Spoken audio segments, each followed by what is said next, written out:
Affairs don't begin in the bedroom, they begin in childhood. In the part of you that decided she needed to bury her truth just to be loved. The part that's now screaming to be seen. I'm Alex Croxford, and this is the Deeper Love podcast, where we name the shame, face the guilt, and help you find your way back to yourself. So let's begin.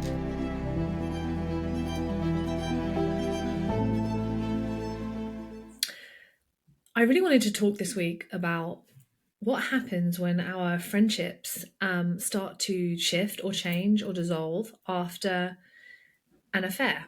And this is something that keeps coming up in so many different parts of my world, with clients that I work with people in my healed heart, with Instagram followers, this absolute devastation of everything that we knew to be our lives before the affair.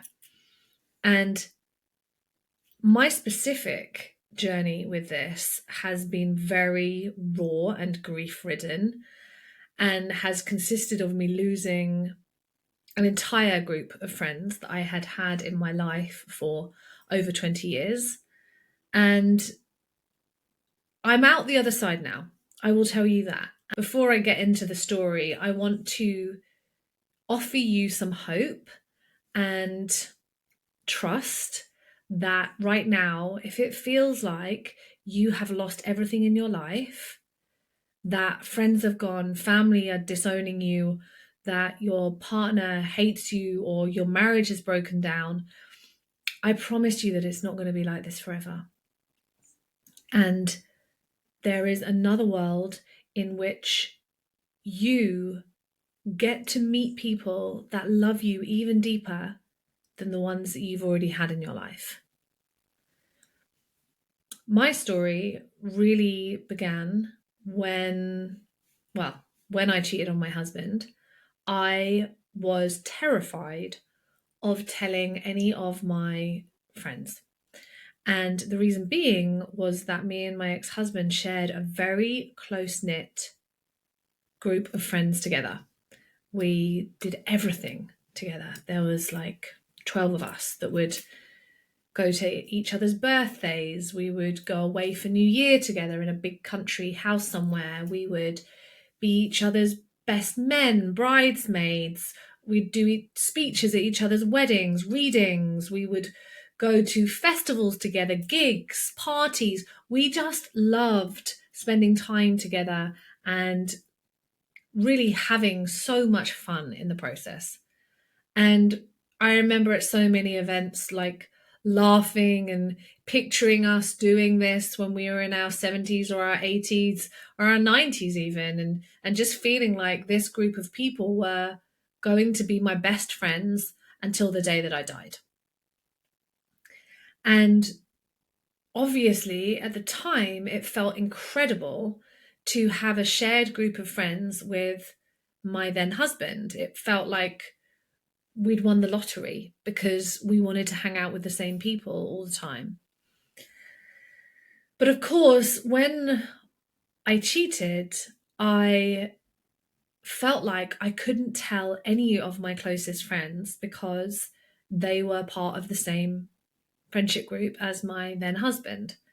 And I was absolutely petrified of them rejecting me, of me losing all of them, of them thinking that I was a terrible person. How could I do this to him? I was terrified they were going to try and persuade me to tell him way before I was ready. And so I kept quiet. And I told my sister, and I told a couple of people who weren't part of that friendship group. But I would show up to parties, I would show up to New Year's, to weddings with this fake smile on my face, knowing deep down what I'd done, but I had to pretend I was fine. And if I'm honest, I think this was actually the beginning of the end for a lot of my friendships. I was not behaving in a particularly pleasant way.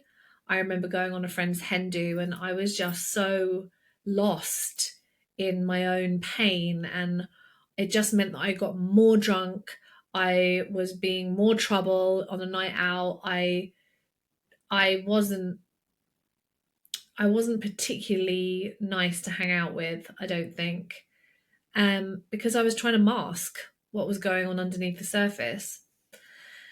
And of course, I didn't tell my ex-husband, as you probably know by now, for 2 years. So that was going on for 2 solid years where I was really faking it.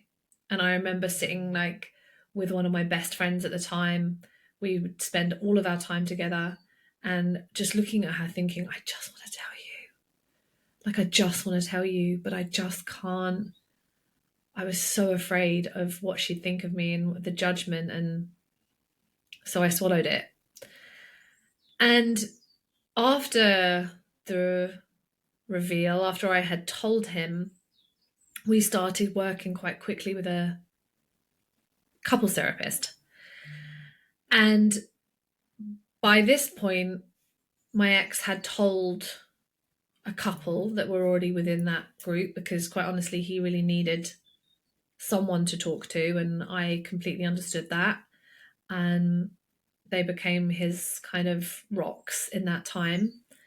But the couples therapist advised us not to tell anybody else within the group because, quite honestly, she said Alex is going to lose a lot of friends. And so we just need to do damage control. And it's no one else's business what you guys are going through. And I remember quite specifically feeling a huge sense of relief that I didn't have to look at those people in the face and tell them what I had done. But I also remember thinking, I'm not sure the impact on our friendships is going to be positive in this. And so, we agreed that with the friends that didn't know, I would, and he would just say that there was a big argument, but we didn't want to talk about what it was about. But you have to imagine that up until that point, no one knew there were any problems in our relationship. From the outside, everything looked hunky-dory. So that was an extreme shock for everyone. And there was lots of confusion, like, how has this happened? Why has this happened? And, I think that there was a lot of people that took it personally that we didn't share more details, but I just was in no place. I was in crisis mode and in a trauma response. And if I'm really honest with you, you don't think straight when you're in that moment. You're just trying to survive. I was just trying to make sure that I could find the energy to actually eat crisps so that I didn't starve to death because I couldn't even feed myself, like I'd just be in a hole, in a ball on the sofa, crying and crying and crying and feeling so much shame and guilt and regret and trying to navigate what was happening in between me and my ex-husband. And during that time, as we kind of continued on our journey to try and heal our relationships, there were some friends that were really, really there for me, like for sure. And they didn't question what was going on. They kind of accepted what we told them. They were just there for us both. But there were certain friendships, one in particular, who I completely fell out with in the middle of the separation with my husband. And it was a huge blowout argument that we had. And I'll be honest, it just felt like we were never going to come back from it. And it was so hard because she was really one of my absolute best friends. But she was also best friends with my ex-husband. And, we completely fell out. Completely. There was no coming back from that. And so I was really having to deal with my marriage that felt impossible to repair at this point. It was so traumatic. I was also having to deal with the grief, like a death of the end of a friendship that happened very suddenly. I don't want to go into too much detail because it's not fair on everyone involved, but all I would say is I was heartbroken on top of the already heartbreak and the shame and the guilt and everything else that was going on. And slowly but surely, I could feel other friendships starting to drift and change and just, if I'm honest, not be there in the way that I really wanted them to or I hoped that they would be. And I think there was so many things going on. I can't talk for everybody else, but if I'm honest, I was changing. And this is what one of these friends pointed out to me, that I changed. And I had changed. I'd been doing very deep work with my coach. I'd been working with my therapist. I'd been really working on myself. And I was starting to be so much more vulnerable, so much more open with how I felt. I was no longer this kind of stiff upper lipped, party girl that just kept everything on the surface and didn't go too deep and couldn't deal with emotions, didn't feel anything. It was like I wasn't that person anymore. Suddenly I was buying crystals and burning sage and starting to have a spiritual awakening, which many of them could not understand. And so I was really having to process so much fear, grief, seeings around emotional intimacy, not only in my marriage, but also in my friendships. I suddenly saw that the pattern in my marriage, which was one of no emotional intimacy, we could absolutely have a great party together. We could manage practical jobs and things around the house, like getting extensions built and all things like that. But when it came to really sharing how we felt and what was going on in our internal worlds, absolutely fucking useless. And I realized it was the same in my friendships. And I remember very clearly being on a walk with my ex-husband. It was around my birthday. And this was about 6 months into us trying to repair after I had told him. And this is when it was starting to become very, very clear to me that friendships I once classed as my closest were no longer, and certainly weren't what I thought they were. And I remember saying to him, like, absolutely devastated, that I realized that longevity in a friendship does not mean intimacy. And you could be friends with someone for 20, 30 years and not really know each other. And by this point, because I'd been in many group coaching programs, I've been doing so much of my own work one on one, I was starting to understand what it felt like to see and be seen by other people at a different layer. And that was really hard to see and process. And I clung on to those friendships for as long as I could. I was so desperate not to lose that friendship group, because I honestly felt like I'm losing my marriage. I'm losing some of my friends. I could lose this entire group. I don't know what my future felt like. My future felt like a void. Like I had no idea what was coming. And after another 5 months of us trying to work on it and just drifting further and further apart, we separated to get divorced. And by this point, I'm still in the group WhatsApp with everybody. And it just felt really off. I was like, why am I in a WhatsApp group with my ex-husband, one definite ex-friend that I've completely fallen out with, and other friends that are just pulling away? Like, we do not have the same friendship anymore. There is such a definitive shift. And so I had to make another very difficult decision, which was to leave that WhatsApp group.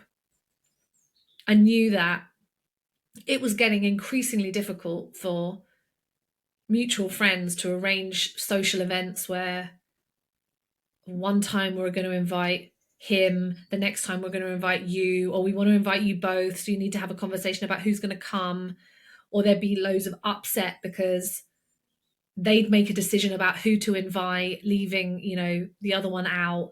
And it was getting so hard. And I just thought to myself, I can't be in this group anymore. I have to extract myself, even though these are my absolute ride or dies. I have to look after myself right now. This is too weird. And so I remember telling him, I was like, I'm going to leave the WhatsApp group. And I, prepared my text message that I was going to send. Basically said, I love you all so much, but I can't be in this WhatsApp group anymore. It doesn't feel right. And so I'm going to leave it here. And I left. And I also had to leave his WhatsApp, group for his family, and WhatsApp group with his friends from home and their wives and girlfriends. And it was really, really hard. And I'll be honest, like, they didn't even know the truth. Not yet. And so I was really found myself now moved out of my home, no longer having a husband, left the friendship group WhatsApp, and quite honestly, a lot of those friendships were already well on the way out. And I was just like, what am I going to do? How do you make new friends? How do you meet people that, like, will people love me and accept me, or will they judge me for my past? Will I be able to tell them the truth about what I've done, or am I going to have to hide that forever? And I remember some of the first friends I made off the back of that loneliness. I went to a wedding blessing for a friend I'd met training to be a holistic health coach. And I met this wonderful girl, she's called Alice, who was at the party, but we ended up traveling on the tube on the way home. And we just hit it off.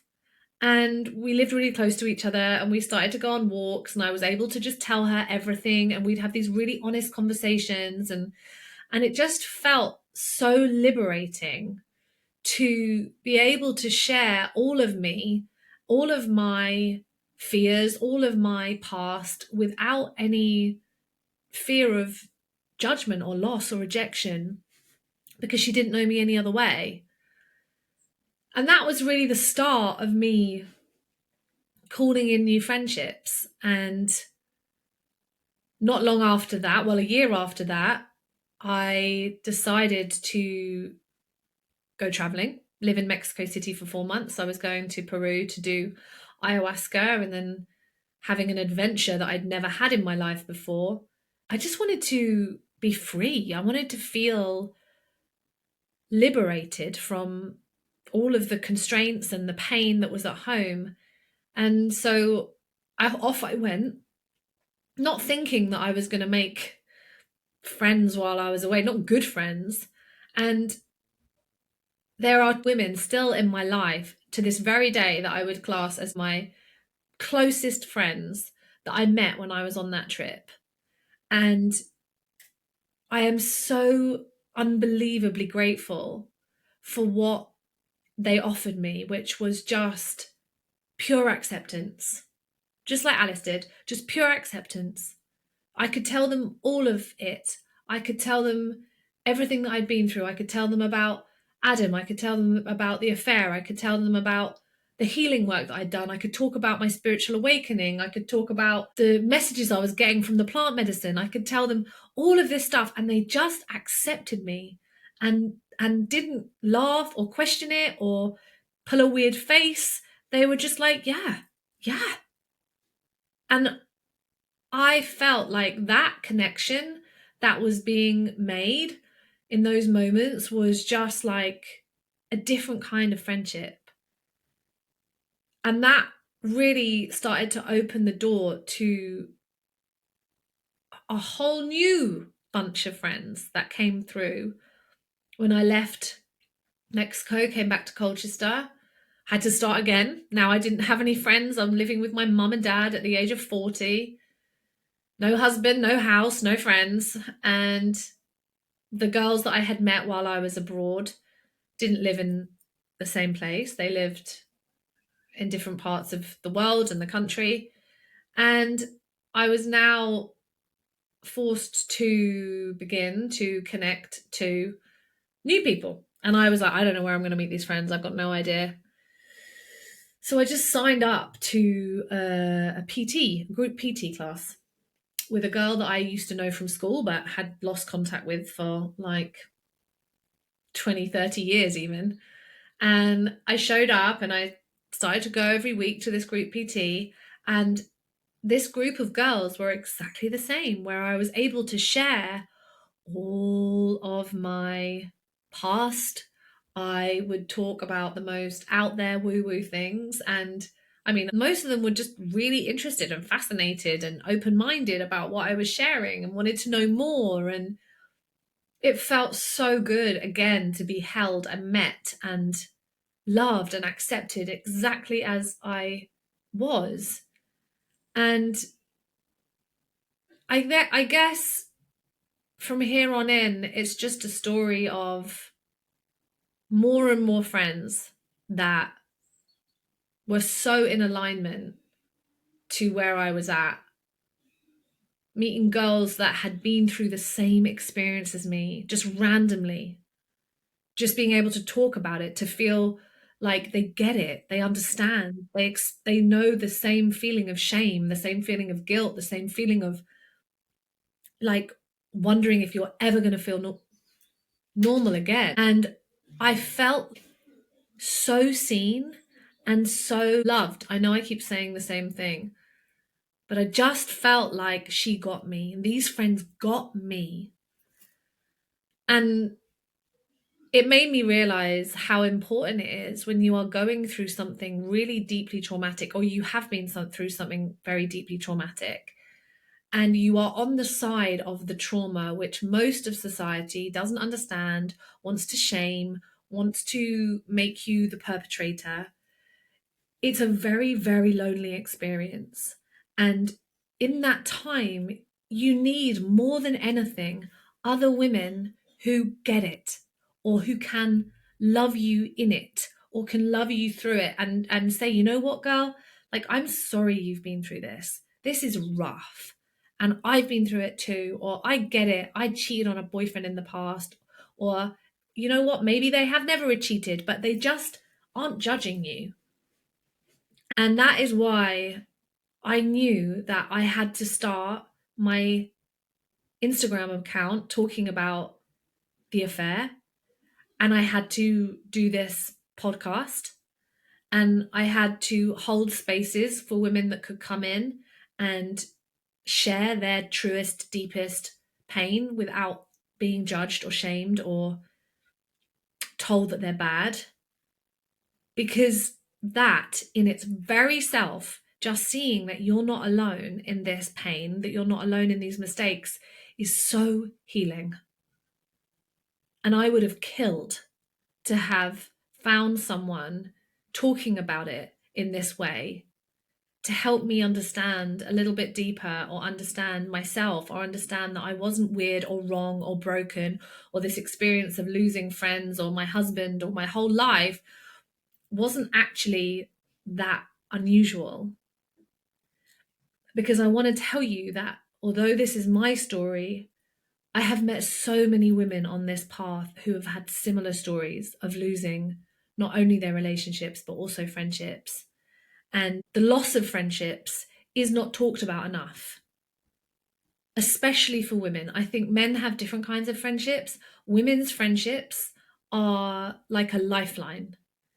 And when they start to break down, often conversations aren't had, or if they are highly charged, or very few times, I would say, friendships are ended in an amicable, loving way. They either drift or there'll be a big blowout. And it's just very, very normal. I just want to normalize that experience. I hadn't ever seen it. I honestly thought that my friends were going to be my friends until I died, and I didn't understand what was happening. What's the saying? Friends are there for either a lifetime, a reason, or a season. And it doesn't make it any more or any less painful to know that, but to understand that friendships will come and go in your life, just like relationships do.